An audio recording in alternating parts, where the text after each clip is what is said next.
Hi, welcome to యోఐటీవీ. తెలంగాణలో కాంగ్రెస్ ప్రభుత్వం అధికారంలోకి వచ్చి ఏడాదిన్నర దాటింది. ప్రజా సంక్షేమమే లక్ష్యం, ప్రజాపాలన సాగిస్తామని చెప్పి అధికారంలోకి వచ్చింది. మరి నిజంగానే ప్రజాపాలన సాగుతుందా? పథకాల అమలు ఎక్కడి వరకు వచ్చింది? ఎందుకు వాయిదాల పద్ధతిలో పథకాల అమలు జరుగుతోంది అన్న ప్రశ్నలు ప్రత్యర్థి పార్టీ నుంచే కాదు, ప్రజల నుంచి కూడా వినిపిస్తోంది. ఈ క్రమంలోనే కాంగ్రెస్ పార్టీలోని నలుగురు ఎమ్మెల్యేలు అసలు ప్రభుత్వంలో ఏం జరుగుతుందనేది బయట పెట్టేశారు. ఒక చెరువు ఎఫ్డిఎల్లో ఒక పెద్ద బిల్డింగ్ నిర్మాణం జరుగుతోంది. 45 ఫ్లోర్ల బిల్డింగ్ కడుతున్నారు. అంత పెద్ద బిల్డింగ్లు కాంగ్రెస్ ప్రభుత్వ హయాంలో కడుతున్నారు. ఎఫ్డిఎల్ అంటే చెరువు, అది అక్రమంగా కడుతున్నారని, హైడ్రా నిబంధనలకు విరుద్ధంగా కట్టడాలు జరుగుతున్నాయని కాంగ్రెస్ పార్టీకి సంబంధించినటువంటి నలుగురు ఎమ్మెల్యేలే కోర్టు మెట్లెక్కేశారు. దీంతో రాజకీయంగా ఇది చర్చనీయాంశంగా మారింది.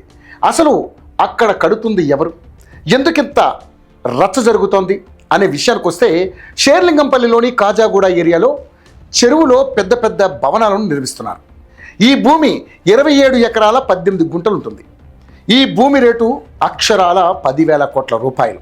అయితే రంగారెడ్డి కలెక్టర్ 2023లో జనవరిలో ఈ 27 ఎకరాల భూమి ఎఫ్డిఎల్ కాదు అని చెప్పి నో అబ్జెక్షన్ సర్టిఫికెట్ ఇచ్చింది. ఇక 2024లో కాంగ్రెస్ ప్రభుత్వం అధికారంలోకి వచ్చాక నిర్మాణానికి జిహెచ్ఎంసీ పర్మిషన్ ఇచ్చింది. 8 టవర్లు, ఒక్కో టవర్లో 47 అంతస్తులు కట్టుకోవచ్చని పర్మిషన్ ఇచ్చింది. దీనిపై వ్యతిరేకంగా కాంగ్రెస్ ఎమ్మెల్యేలు జడ్చర్ల అనిరుద్ రెడ్డి, అదేవిధంగా Mahabubabad MLA Murali Nayak, Mahbubnagar MLA NM Srinivasa Reddy, Nagarkurnool MLA రాజేష్లు ఫిర్యాదు చేశారు. ఇక్కడ ఇంకో హైలైట్ విషయం ఏంటంటే, ఈ వ్యవహారం అంతా నడుస్తున్న శాఖ మున్సిపల్ శాఖ సీఎం రేవంత్ రెడ్డి వద్దనే ఉంది.